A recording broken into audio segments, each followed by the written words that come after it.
question underlying the project mark making was, what is the value of the arts for people living with dementia? And that was the question that guided everything that we did and how we developed a framework and a methodology. But there were also many other smaller questions that arose, including how can we get the views of people living with dementia adequately? How can they express those views? The background to the study, like with many studies, is that I've been working in the arts and I've been working with people living with dementia for many years. And during the course of that work, I became aware that there were more and more projects popping up using the arts therapeutically with people living with dementia. And I started to wonder why that might be. So I paused, I was able to pull back and have a look at the literature and think about the fact that the arts have increasingly become something that is interesting as a mode for delivering health and social care in the UK context, but also in the European context as well, and even in the US. And then also that the context of dementia is that there is not a cure for this condition, and that there's a widespread awareness now that there may not be a cure anytime soon. And if that was the case, then how can we make people living with dementia have a better quality of life? And that's become a focus in policy and in practice and amongst people who work in care homes with people with dementia. And then finally, there's been increasingly an awareness that the biomedical approach to dementia is limited, and that the arts may offer an approach which is a bit alternative. Getting the views of people with dementia was difficult. And it's not as though we didn't expect it to be difficult. We did, because we'd investigated the literature, and in nearly every report and article, it's well documented that getting the views of people with dementia is difficult. Somehow we perhaps thought that it would be different for us, and of course it wasn't different. First of all, the difficulties, in order to understand how we overcame some of those difficulties, were around the protectiveness and the sense of defensiveness surrounding people with dementia from not necessarily their carers actually, but more the people in the arts projects that we were working with. So there was almost like a bit of a wall around people with dementia.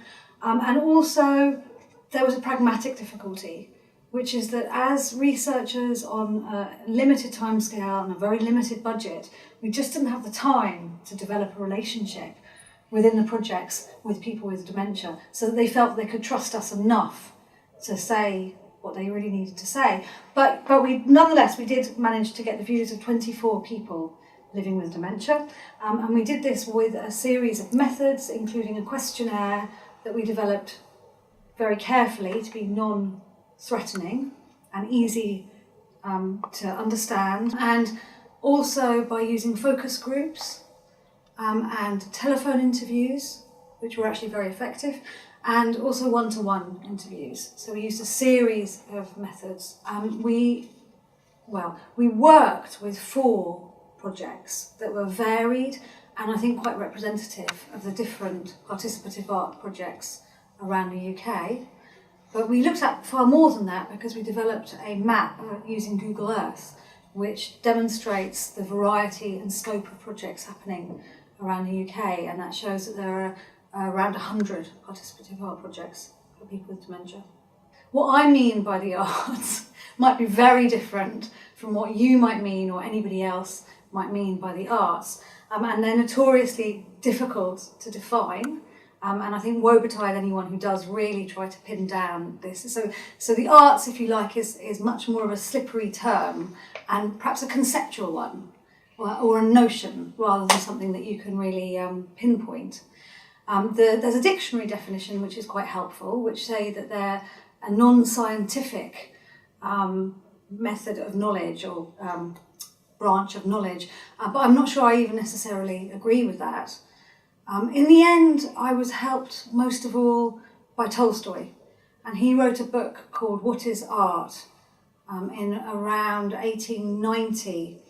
And it's a short book, and it's hilarious in many ways, unexpectedly hilarious. But he does come up with some wonderful definitions, varied definitions about arts being about feelings, and about joining men together in a community of feeling.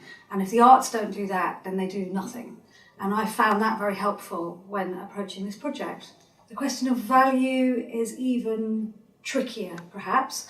And when value is linked to the arts, the meanings of those terms become inflected to become even more complicated. So I approached value by thinking about aesthetics, and again, Tolstoy was helpful, but also some of the early philosophers, such as Hegel, was quite interesting about what he thinks value is and the value of cultural goods, what this might be. But in the end, and just as a way of summing up, I thought about value in the way Grayson Perry had recently thought about it in his Wreath lectures, but also in a pot, which I think was a 2007 pot that he cast or produced, and it's called "This Pot Will Reduce Crime by 29%. And that wittily demonstrates that the value of art, at least in its social impact, that kind of thing that sociologists are quite interested in discovering, is something you have to be treated with caution. There were many themes that emerged from mark making, and in particular from the interviews with the artists and the other staff on the projects, but also with the people with the dementia, and the themes that emerged from their interviews interestingly echoed the themes that the artists were talking about. So the artists talked about the importance of collaborative creation. And there was a sense that I had from reading the transcripts of their interviews that it was in the act of collaboration that the art had most meaning, and that something that could be created that was most valuable, to go back to the idea of value.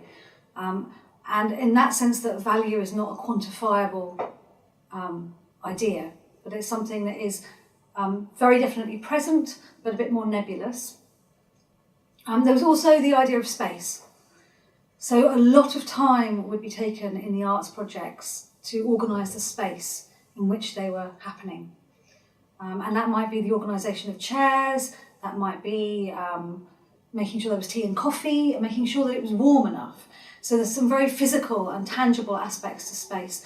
But there was also the idea of space as a metaphysical or psychological notion, and that the arts projects opened up spaces which otherwise would not have been opened up so effectively. So those were two major themes that we explore in some detail in the report.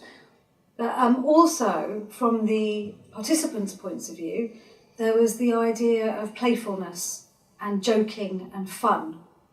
And somehow the arts projects made it allowable to have fun in a way that perhaps another kind of gathering wouldn't facilitate in the same way. Absolutely, the notion of equality is very important. There was the connections that music and singing created that generated a sense of equality that was otherwise, there was something quite novel for everybody that took part. So the equality between the participants with the dementia, who did not necessarily enter the project feeling equal, and also an equality amongst the schoolboys who were taking part in one project in particular, and the students, the music students, and the artists. During the journey of the arts project, people were equally participating, and that was very, very important. One of the recurring themes in interviews with people with dementia was this sense of cohesion and identity that the arts projects gave them. And the participants talked about this sense of identity and the sense that, again, it kind of links with the idea of equality, that people felt equal and they felt part of something that was external to themselves and gave them, again, linking with the idea of space, a space that was free from the chaos of everyday life, which was a term that one of the participants actually used. Overall, there's also the sense of difficulty involved in the projects, and that shouldn't be minimised. There were lots of tricky areas for the arts projects and indeed working with people with dementia, but overall the sense of community and enjoyment and the powerfully positive emotions that were generated by the arts projects that we visited was stunning. The value of cultural goods, above all, can't easily be quantified, and I think it's dangerous to quantify them in the ways that we are often, as recipients of funding body awards, asked to do. We're asked to look at impact, we're asked to look at outcomes of cultural goods, and the work on this project has made me more convinced than ever that that's the wrong focus to have, and that we should be looking at processes. So we should be looking at why projects are important in the sense of how they work and the reasons they work when they do work, and indeed the reasons when they don't work, that they don't work. And it's within that we can get to a sense of what is valuable about these cultural products.